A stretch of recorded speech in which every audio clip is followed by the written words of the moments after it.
first. He went behind bars when he was only 20 years old in 1991. He spent 25 years behind bars for a crime he did not commit. Mr. Anthony Wright, how are you, sir? I'm good. Thanks for having me. Thank you. Thank you for being here.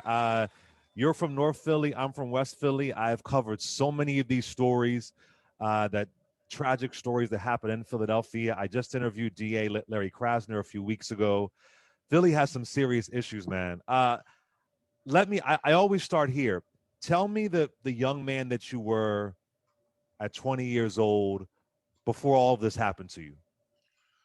First, I want to say, DA Larry Krasner, he's an outstanding gentleman.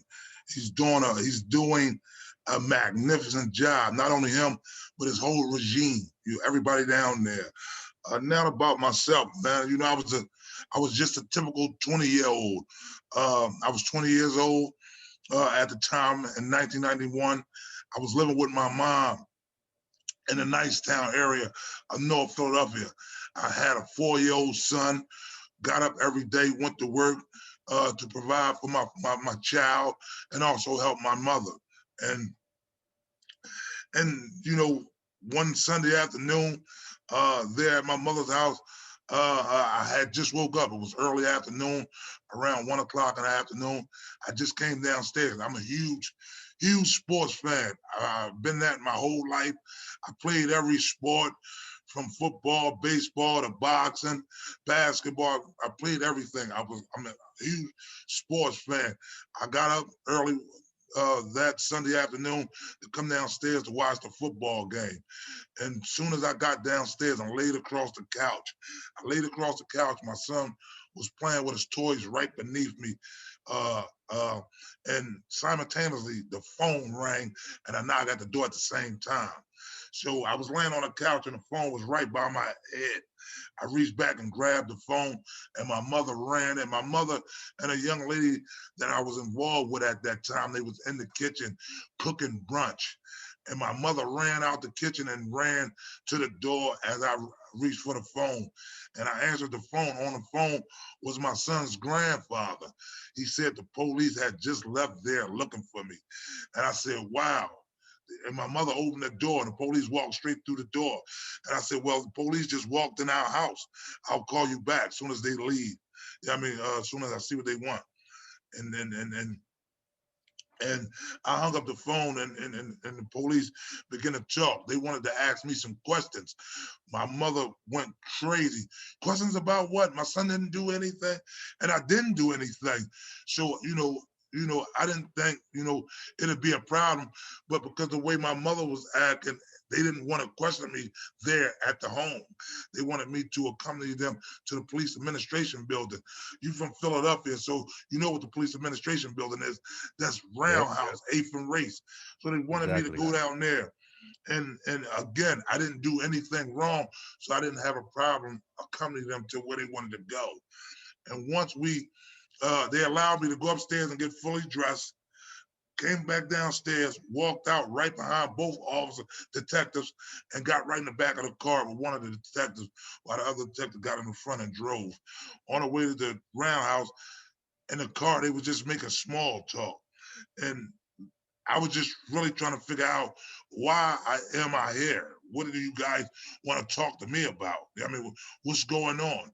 And they never said nothing. They just was making small talk about nothing, which I wasn't hearing. And once we got to the roundhouse, things got a little physical. So things took a drastic turn. Uh, Things got more physical. Uh, uh, I was handcuffed.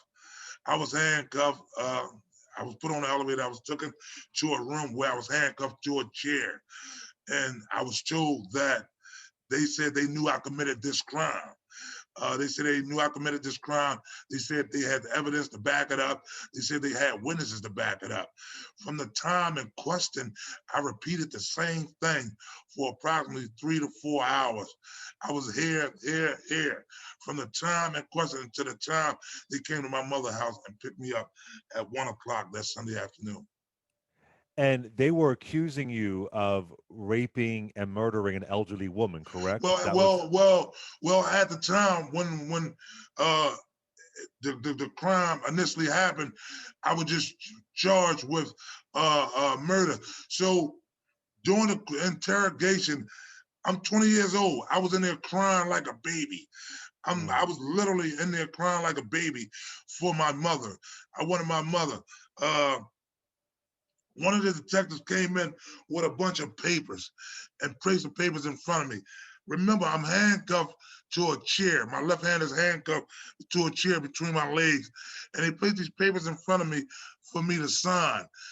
It was a bunch of writing on the paper, so I was trying to read exactly what was on the papers, but the detective covered the paper up so I couldn't read, only where they wanted my signature and my initials at. Again, I feared for my life, and they told me if I sign these papers, I can go home.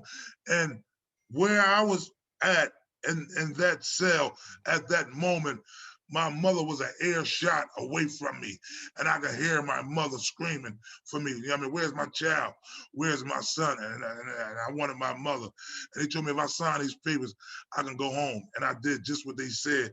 I signed the papers, and once I signed the papers, they said I just confessed to that to murdering a 77-year-old woman.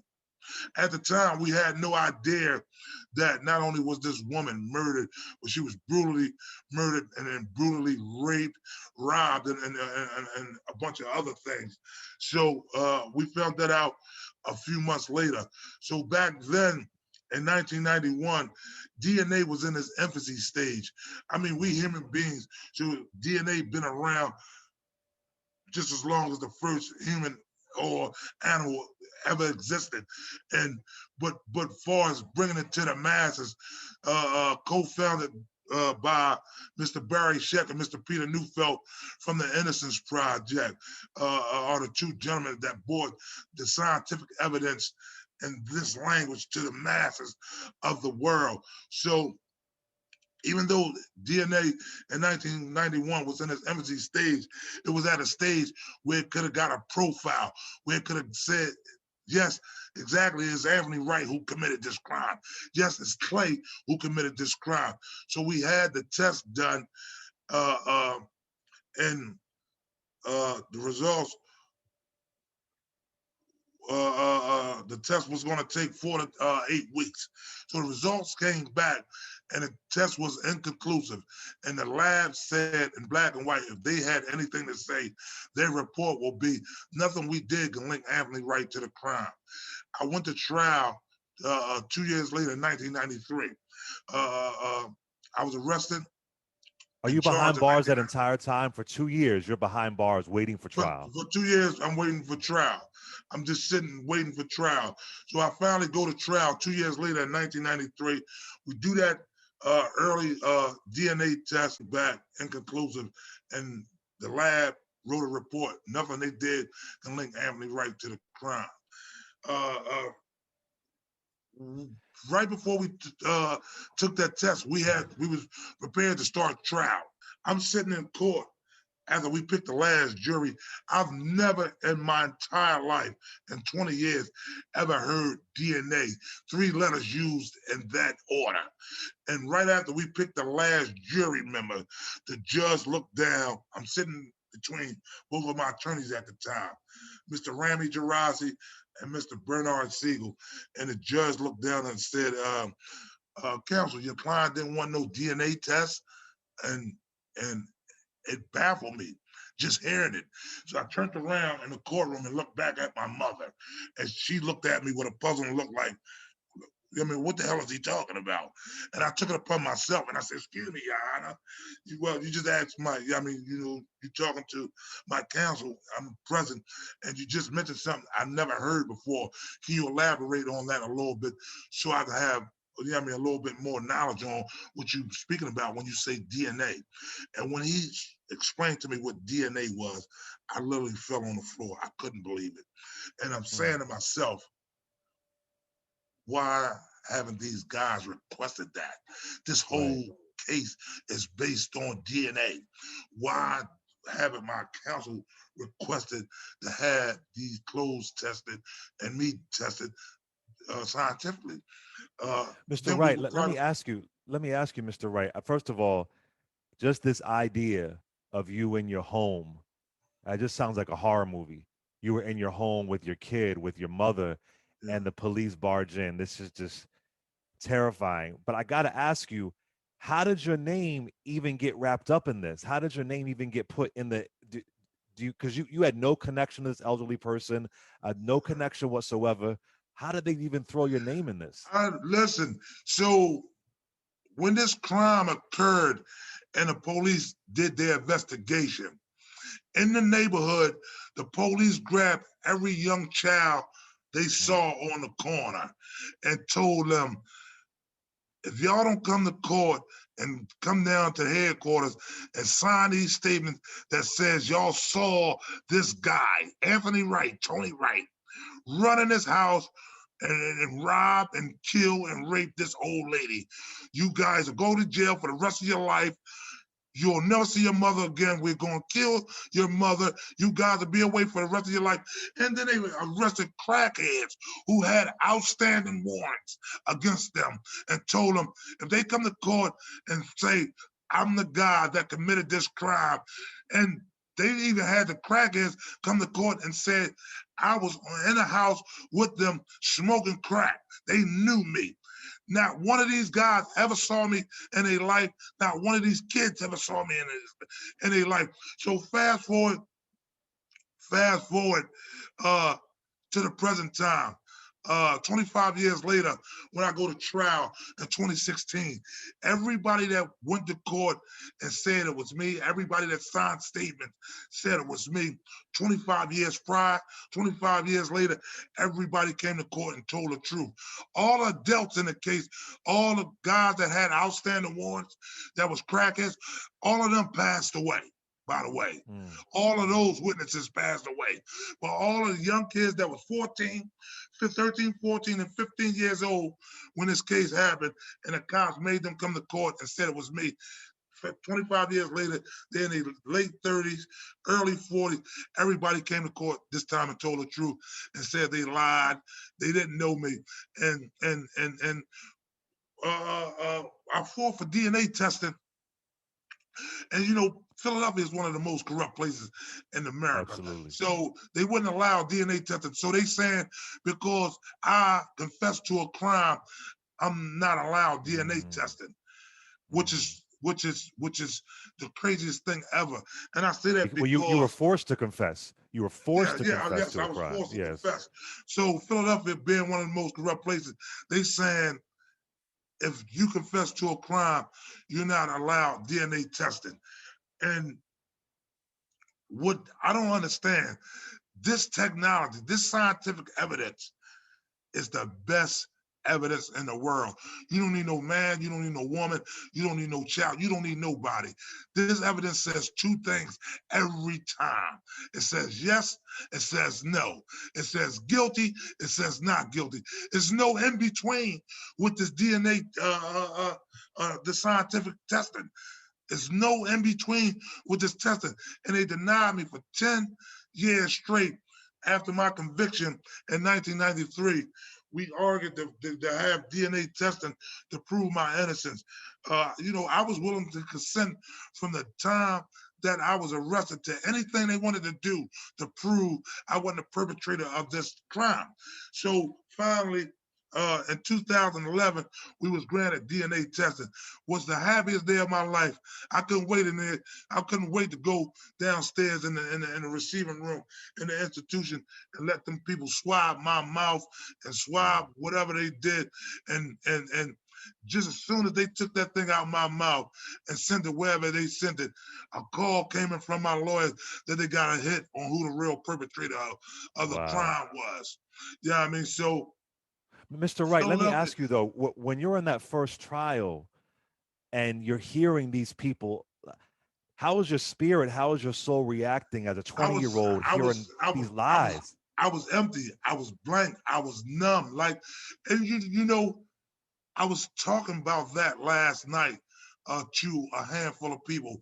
I spoke about that very thing, sitting at this defense table and watching these young people and these people, other people that I've never met, that I've never seen in my life, sit right in front of me and look down on me and say they Mm. saw me run in this house. And people said I was with them in some other house a couple nights before. Like it was battle. Like I can't fathom that. It's hard to wrap your brain around that. Me myself as a person, under no circumstances, and I've said this a million times, I'll never be able to do that. I'll never be able to live with myself. I'll never be able to look look myself in the mirror knowing that I helped contribute to taking someone's life, an innocent person's life, for something I didn't even know about. Like it's just crazy. Like I can't comprehend that. I Mm. can't comprehend that. I just can't. And 25 years behind bars, we say these numbers. I've interviewed folks who are behind bars 44 years, 10 years, but 25 years. How are you as a young man, how are you the time? How are you getting by those years behind Hey bars? man, faith, God first. Uh, I come from my mother was the best mother in the world, and I'm sure every child will say that about their mother. Well, literally, when I tell you I was everything to my mother, she was everything to me, and God bless her soul. 7 years She's in no my longer mother. with us. She's no Yeah, longer my with mother us. passed away in 1998. That Oh, was so you were losing my still mother. behind. You were still Losing behind my mother bars. that way was even harder than me doing the 25 years, man. If I call home 20 times a day, every time I called, my mother cried. My mother was at that prison every weekend. Her and my son, man, up until the day she died, man. Every weekend, man. That was the hardest thing for me. And again, God first, my mother. Yeah, I mean, I felt like it was the hardest thing I ever endured. The hardest thing I ever been through, and it's so many days, man. I felt like I didn't have nothing left in the tank to keep pushing forward, man. And then my mother popped in my brain. My son always popped in my brain, and those that was my strength. Yeah, I mean that's how I got up every day. I felt like I would have did it would have been a disservice to my mother if I would have quit it. You know what I mean? How hard she was fighting for me before she passed away. I felt like it would have been a disservice. There was so many men before me that was in this position that didn't make it. You know what I mean? So I felt like I would been a disservice to them.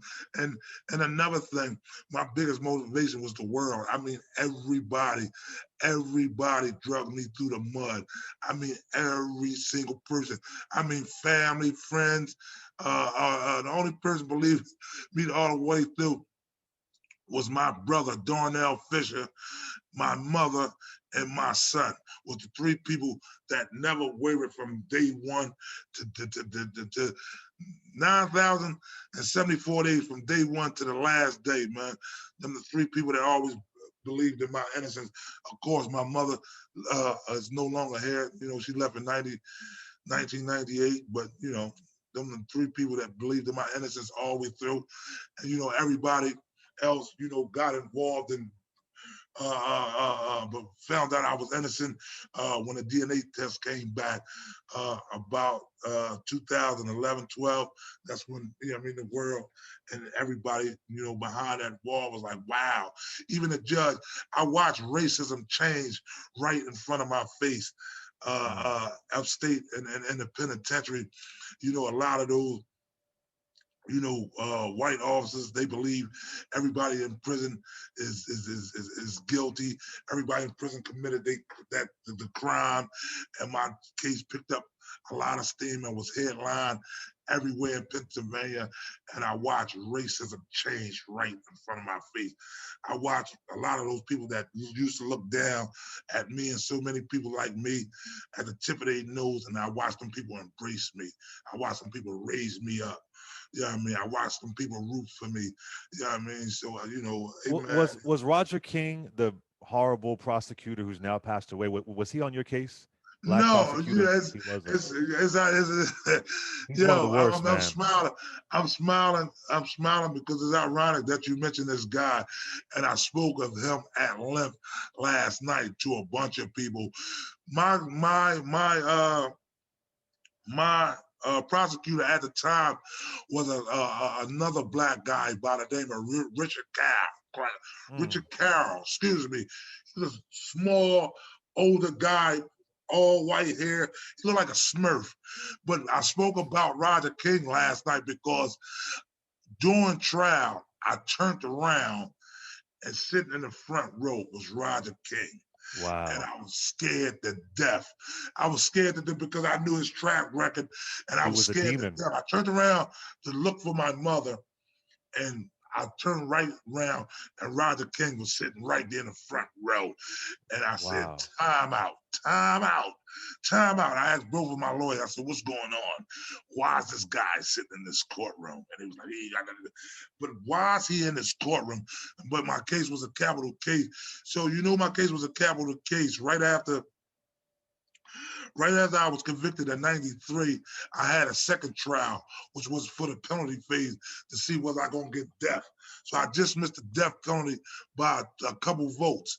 You know what I mean? In order for you to get death, everybody, the jury had to vote unanimously one way. Everybody had to say yes.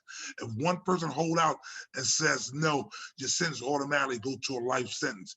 I was fortunate that two people held out and said no, so my sentence automatic went to life instead of death. When you saw, I asked Chester Holman this, who was behind bars for 28 years, and Roger Yeah, King prosecuted him. But you had a black prosecutor as well too. yeah. When you see, I mean, I could be wrong, but I'm thinking it's a white judge, it's white police officers. When you see a black prosecutor, are you thinking maybe he'll get it? Here's somebody who looks like me. Maybe he'll understand. Wait, Or are wait, you? wait, wait, wait, Go wait, ahead. wait. Well, get this, Clay. The All right. judge was also black at the time. Damn. Listen, listen, and Damn. listen. I was railroaded all the way through. Everybody knew it. Listen, after my conviction, the judge said he looked me in this in black and white. He said, "You will be back." And Mm. guess what? Right after my conviction, the judge went on vacation. He died on the very last day of his vacation. His name was Eugene Clark. The Damn. judge was black and the prosecutor was black. The judge was Eugene Clark and the prosecutor was Richard Carroll. They both were black. The judge died on the very last day. He was on a cruise. He died on the very last day of his vacation, right Locking after he up our sentenced him. own. Locking up our Amen. own. Amen. God is amazing. He works in mysterious ways.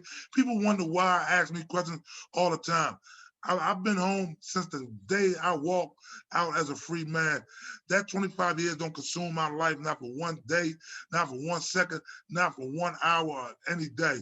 I'm God's favorite son. I believe that. I know that in my heart. And I know he'll take care of those that take care of him. I'm not worried about that. Those people got the answer to God. I'm not even thinking about those people. And if I see them today, I'll say, how you doing? Good morning, smile, give them a thumbs up. You know what I mean? I don't have an ill will in my body for anybody. Nobody that did that to me. I'm happy. I'm alive. I'm healthy. I'm Yeah. home. I'm with my family. I got my son. I got two beautiful grandkids. I got a beautiful fiance. I got a beautiful daughter. I got my parents, my siblings, my aunts, my uncles. My grandmother's 96 years old, whom I Mm. love like cook food. I'm Yeah. I'm I'm good, man. My life is great. I My wanted to life is ask great. you that because I've interviewed some people, Mr. Wright, and I could see and I could feel the trauma, and I wanted to know. I mean, outside of your faith, how do you get? I'm assuming it's PTSD. Some people are just it's hard to get past being wrongfully convicted. How do you get past that? What advice do you have for others who are just struggling? Hey man, I have my moments. I have my moments. You just spoke about one of my exoneree brothers, Chester Hallman. Yeah. I had a life sentence. Chester was on death row. He was stuck in a box his whole life. I couldn't imagine that. I probably went crazy if I was stuck in a box 23 hours a day. For 1 hour, he was putting in a dog cage.